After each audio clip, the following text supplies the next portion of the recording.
Ya Nabi, salam alaika. Adapun judul khutbah yang khatib bawakan pada Jumat kali ini adalah agar Ramadan berbekas di hati. Kaum muslimin sidang jemaah Jumat yang dirahmati Allah Subhanahu wa taala. Mungkin kita bapak-bapak, saudara-saudaraku sudah puluhan tahun mengikuti ibadah di bulan Ramadan. Bahkan belasan tahun, bahkan hampir 20 tahun, 30 tahun, 40 tahun kita melaksanakan ibadah di bulan suci Ramadan. Adakah ibadah yang kita lakukan selama 30 hari atau 29 hari lamanya ibadah kita di bulan Ramadan berbekas di hati kita? Atau hanya kita lakukan seremonial belaka? Puasa orang kita puasa, tarawih orang kita tarawih, tadarus orang kita tadarus. Namun apa-apa yang kita lakukan itu hanya sekedar mengikuti, hanya sekedar segan sama orang, bukan karena lillahi ta'ala. Agar ibadah kita di bulan Ramadan berbekas, tentu kita harus melakukan beberapa hal agar Ramadan kita berbekas di hati kita. Yang pertama, apa yang kita mesti lakukan bapak-bapak, saudara-saudaraku agar Ramadan berbekas di hati kita? Yang pertama, berbekal ilmu tentang ibadah di bulan Ramadan. Apa kata Umar bin Abdul Aziz? Orang yang beribadah tanpa ilmu banyak mendatangkan mudarat daripada manfaat. Tentu kita akan mengkaji satu hari lagi atau nanti malam kita puasa, atau besok pagi, atau nanti malam kita tarawih. Kita tunggu pengumuman dari pemerintah kita yang berhak memutuskan kapan puasa kita. Kalau nanti malam, ya tentu sore ini kita buka kembali buku-buku, kitab-kitab, majalah-majalah, artikel-artikel tentang Ramadan itu. Apa keistimewaan Ramadan? Apa keutamaan ibadah di malam hari Ramadan? Apa keutamaan berimpak di bulan Ramadan? Apa semestinya yang kita lakukan di siang hari Ramadan? Nah, bapak-bapak, saudara-saudaraku sidang jemaah Jumat yang Allah muliakan, mungkin Ramadan tahun ini adalah Ramadan terakhir bagi kita. Ramadan tahun depan tidak ada jaminan kita hidup. Ramadan tahun depan tidak ada jaminan pasti kita sehat. Betapa banyak saudara kita satu hari akan Ramadan meninggal, seminggu akan Ramadan meninggal, sebulan akan Ramadan meninggal. Bahkan ada di pertengahan Ramadan meninggalnya, tak sempat melaksanakan Ramadan secara full. Kaum muslimin, marilah kita bekal ibadah Ramadan kita dengan ilmu-ilmu fikih tentang ibadah Ramadan. Apa yang membatalkan puasa, apa yang merusak ibadah puasa, apa yang disunnahkan bagi orang yang berpuasa. Ini mesti kita baca, mesti kita gali sebelum kita beramal di bulan Ramadan, agar Ramadan kita berbekas di hati bapak-bapak dan diterima oleh Allah Subhanahu wa ta'ala.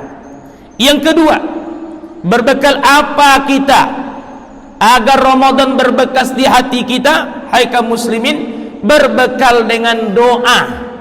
Karena doa ini adalah spirit, kekuatan, senjatanya orang yang beriman. Ad-du'a'u silahul mu'min. Doa adalah senjatanya orang beriman. Dengan kekuatan doa itulah membuat kita semangat beribadah siang dan malam.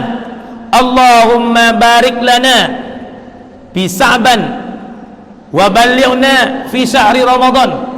Para sahabat terdahulu 6 bulan sebelum Ramadan datang, mereka bersemangat membaca doa agar diberi kesempatan beribadah di bulan Ramadan secara full, sempurna, semangat, mempunyai kekuatan, mempunyai semangat yang tinggi, bukan semangat yang loyo.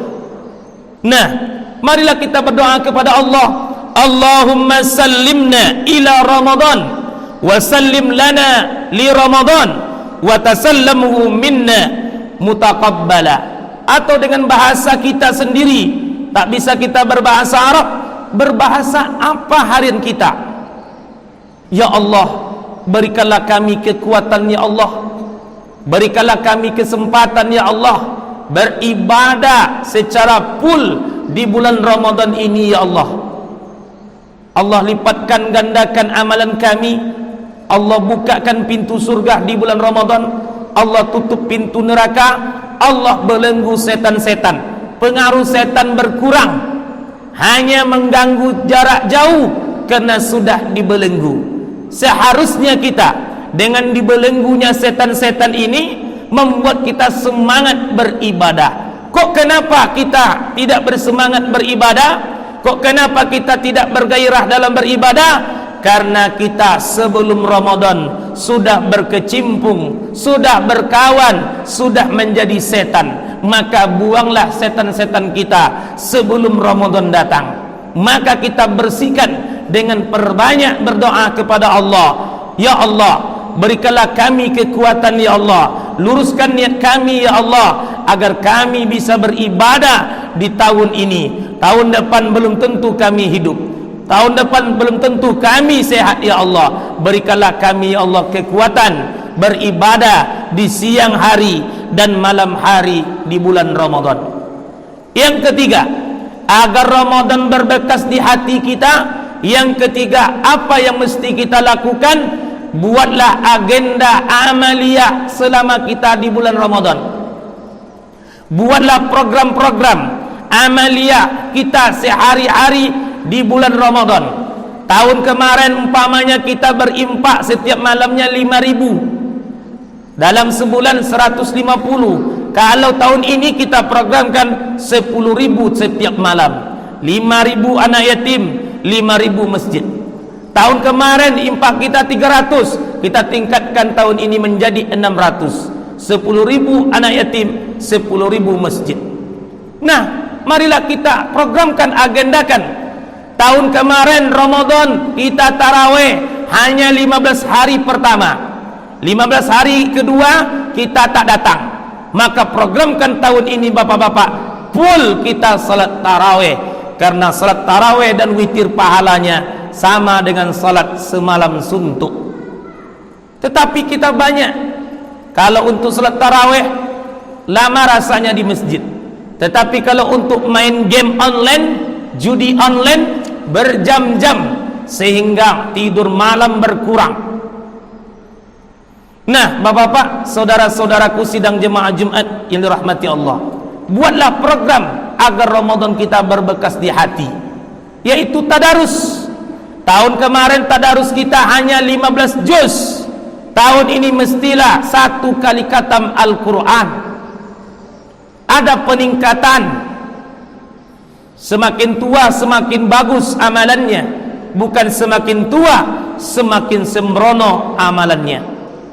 Tahun kemarin kita jarang salat berjamaah, minimal kita maghrib, isya, subuh berjamaah di masjid.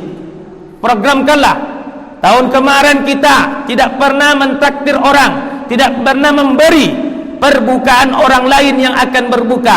Tahun ini programkanlah, seminimal sekali sepekan ada orang yang kita beri perbukaan. Karena kata Nabi, man fattara shaim, siapa yang memberi perbukaan orang yang akan berbuka, maka Allah akan memberikan pahala seumpama pahala puasa orang yang dia beri perbukaan, tanpa mengurangi pahala orang yang dia beri tersebut.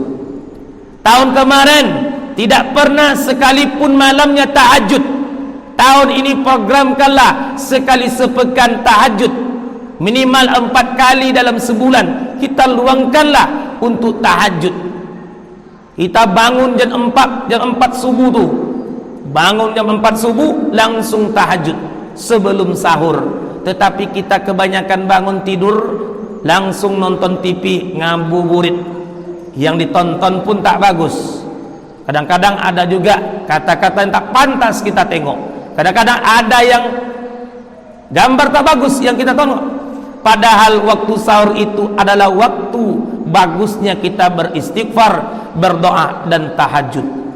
Nah, kaum muslimin, bapak-bapak, saudara-saudaraku, sidang jemaah Jumat yang Allah muliakan, hendaknya Ramadan tahun ini berbekas di hati kita dan kita merindukan kedatangan Ramadan, karena di bulan Ramadan pahala dilipat gandakan oleh Allah, dosa diampuni oleh Allah. Man sama imanan wa ihtisaban ghufira lahu ma taqaddama min zambi.